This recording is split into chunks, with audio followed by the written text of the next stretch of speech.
Vous avez bien couleur 3? Faites du bruit! Super, quel plaisir, je suis très heureux d'être là avec vous. Je m'appelle Adrien Laplana et ce soir je viens vous parler un peu de l'école. Voilà, un peu de mon parcours scolaire. J'étais, pour vous dire, pour être complètement honnête avec vous, j'étais pas très fort à l'école, d'accord? Je pourrais même être celui qu'on appelle le nulos, le gros nulos, voilà, c'était moi. Techniquement, tout le monde a eu un nulos dans son parcours scolaire. Après, je vois que l'école, c'était pas hier pour tout le monde, mais techniquement, c'est pas grave, c'est comme ça, c'est de la vie, tu vois. Si vous réfléchissez, vous avez un visage qui doit apparaître techniquement, voilà. Vous avez peut-être un visage d'un nulos avec qui vous étiez à l'école. S'il n'y a pas de visage, c'est que c'était aussi vous, le nulos. Voilà, très nul à l'école, très nul à peu près dans toutes les branches. Et j'étais tellement nul que j'avais même pas la moyenne dans les branches, tu sais, qui normalement sont là pour te faire remonter ta moyenne. Hein.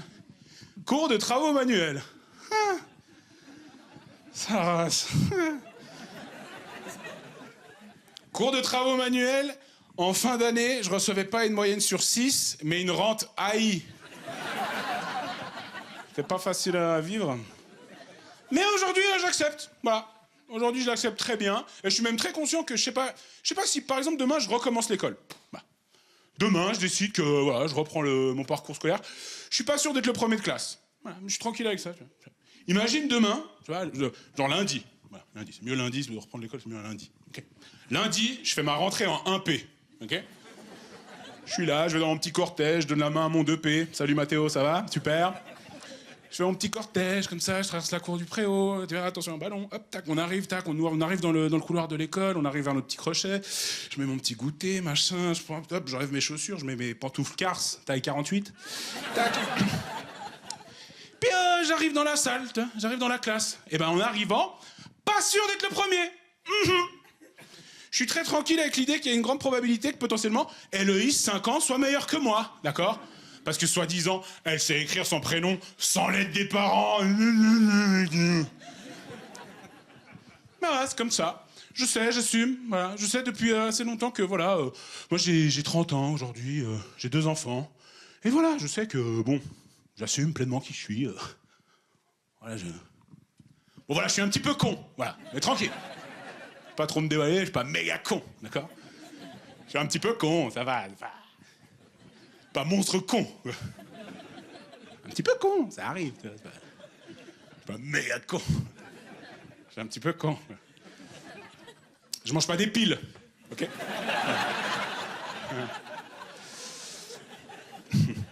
Mais je connais le goût.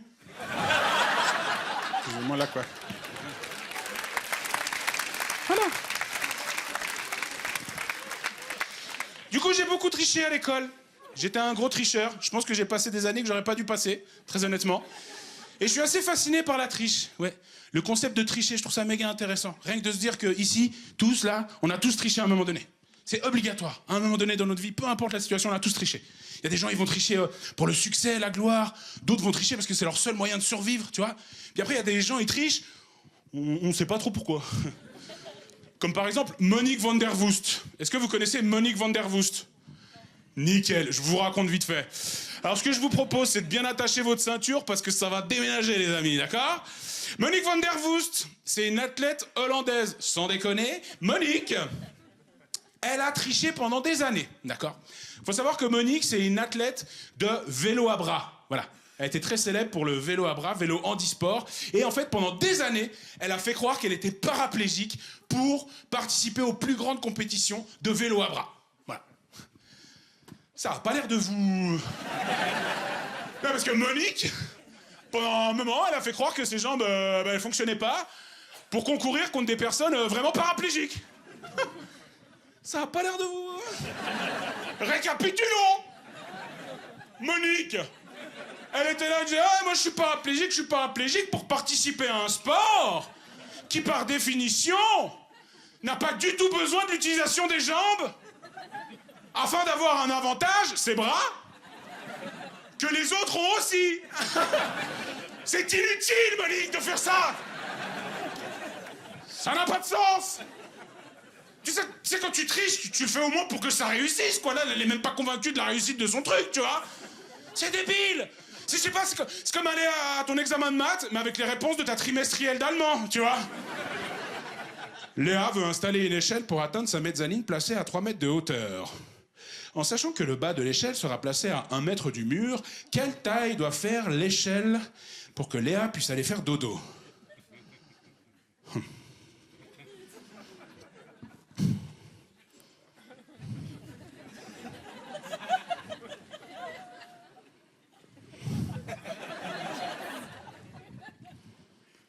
Dis 4C. Ça n'a pas de sens! Non mais si tu triches, sois sûr que ça fonctionne! Elle aurait dû s'inspirer, vous savez, de l'équipe espagnole de basket paralympique. Je sais pas si vous connaissez cette histoire. Je sais pas si vous connaissez. Ok, ben si vous connaissez pas, là je vous propose pas forcément d'attacher vos ceintures, mais plutôt vos god ceintures parce que ça va chier! C'est très bizarre ce qu'ils ont fait. Alors, si vous voulez, pour vous expliquer, vous donner un peu le contexte, on est à Sydney, d'accord, pendant les Jeux paralympiques. À cette époque, il existait encore la catégorie déficience mentale, ok? Et l'équipe espagnole, elle a remporté le tournoi de basketball. Alors, comment est-ce qu'ils ont triché? 10 des 12 joueurs avaient aucun handicap. Solide! Comme l'OM, droit au but, tu vois, là, t'es... De nouveau, ça a pas l'air de vous... Récapitulons! À l'été 2000, des centaines de personnes en situation de handicap s'entraînent dur comme fer pour obtenir et aller atteindre un rêve, avoir une médaille olympique.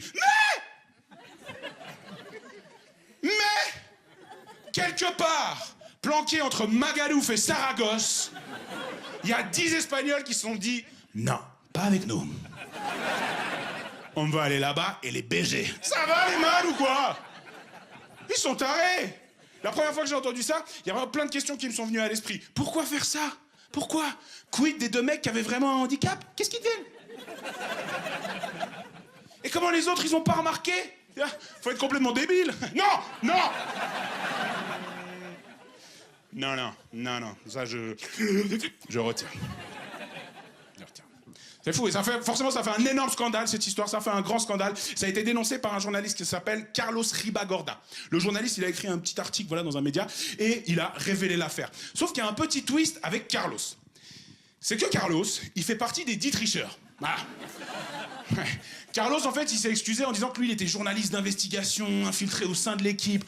Ok, pourquoi pas, Carlos? Pourquoi pas? Mais il va falloir que tu nous expliques 2-3 trucs. Pourquoi déjà, Carlos, t'as joué pendant plus de 1 an dans l'équipe? Déjà? Et pourquoi t'as attendu d'aller récupérer ta petite médaille? Je sais pas, Carlos, moi j'ai l'impression il nous ment, Carlos. J'ai l'impression il nous prend un peu pour des Ramon, Carlito. Tu vois? Moi je pense qu'en réalité, Carlos, il s'est juste pris au jeu. Tu vois? Et du coup, j'adorerais entendre ses mémos vocaux pendant son investigation. Mais je suis sûr que ça donnait des trucs comme ça. Your 317. Pour le moment, personne n'a remarqué notre présence. Je me suis dit plusieurs fois ces derniers temps qu'il devrait peut-être révéler la mascarade et arrêter tout ça. Mais il m'amuse quand même beaucoup. Le ballon dans le panier, ça fait un bruit rigolo. C'est horrible, mon pote. C'est terrible. Mais on triche tous, tout le monde triche. C'est comme ça. Tout le monde triche. Les jeunes, les vieux, les petits, les grands, les gros. Oh, les gros. Oh, qu'est-ce qu'on triche, les gros? On est des gros tricheurs. Déjà, on dit jamais à personne qu'on a des points de côté. Et les habits, les vêtements, si on met des vêtements larges, pourquoi on met ça? C'est pas pour avoir une meilleure prise au vent. C'est pour cacher nos petites courbes, tu vois.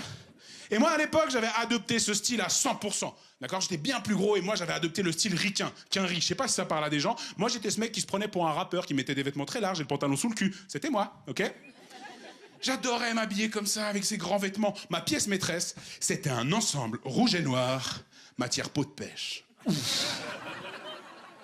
7XL. 7XL. C'est énorme. Au-dessus, c'est les housses de couette. D'accord? C'était grand. Et j'aimais mettre ça. Ouh. Quand je mettais ça, je marchais dans la ville, je me sentais... tu vois? J'avais l'impression d'être une sorte de white 50 Cent, tu vois? J'avais vraiment la sensation de ressembler à un gangster. Alors qu'en vrai, je ressemblais juste à un gros canapé. J'étais bien plus proche de chez Poltron et Sofa que de la prison. Je peux vous le dire.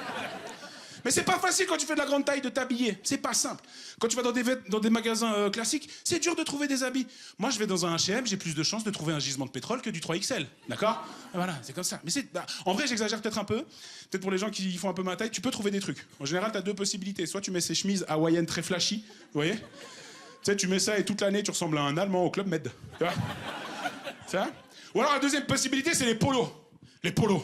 Oui, on devrait mettre des polos, les gros. Voilà, c'est ça. Vous voyez, les gros avec des polos bien serrés. Je sais pas pourquoi ils veulent qu'on mette ça. Et puis ces polos, ils ont souvent des caractéristiques bien spécifiques. La première caractéristique, c'est souvent il y a un chiffre quelque part. Oui, c'est pour qu'il y a un chiffre. Je sais pas, genre un 7, ici. Le 7. Je sais pas, on se fait un polo avec un petit 7, là, comme ça, boum, sur les côtes. Petit 7. Excusez-moi, vous n'aurez pas un polo avec le 7 sur les côtes, un 7? Vous avez pas le 7, vous avez que des 4? Je veux pas le 4. Non. Et vu que c'est de la grande taille, forcément, il y a des trucs écrits, tu vois, en lien avec les États-Unis, forcément. Tu vois, Surf in Hawaii, New York lifestyle, mass shooting, une école primaire. Et c'est pas facile, dès que t'es pas dans la norme, trouver des vêtements, c'est difficile. Moi, j'ai un pote pas très grand. Des fois, il doit descendre au rayon enfant pour trouver des habits. Pas simple. Pas simple d'aller à un entretien d'embauche avec un t-shirt de la Reine des Neiges. Je peux vous le dire. Non, ça triche. Dans le monde du travail, on triche. On est des gros tricheurs au travail. Hein. Tout le monde fait un peu croire qu'on connaît des trucs alors qu'on les sait pas vraiment. Mais c'est normal, c'est comme ça, c'est le jeu, tu vois. Moi, j'ai remarqué ça avec mon coach de fitness. Quel gros tricheur, mon coach. C'est un tricheur. À chaque fois que je le vois, je vois qu'il triche parce qu'il essaie toujours de me faire croire qu'il est spécialisé en nutrition. Tu vois. Parce que quand il me parle, il est toujours en train de dire plein de mots techniques. Tu vois. Bon, Adrien, pour ton régime, on va partir sur un régime ultra protéiné, à base d'acides aminés. On va essayer d'éviter tout ce qui est graisse polysaturée et ultra hydrogénée. Objectif, bio, restructurer ta masse musculaire. Moi, j'ai pas écouté tout ce qu'il a dit. J'étais trop préoccupé par son tatouage No pain, no gain. Mais là où j'ai vu que c'était un gros tricheur, où je l'ai repéré directement, c'est que la première fois que je l'ai vu, j'ai vu dans ses yeux, j'ai vu dans le fond de ses yeux que lui aussi, il connaissait le goût des piles. Merci beaucoup, je m'appelle Adrien Labellona, merci. Merci, vous êtes super, merci beaucoup.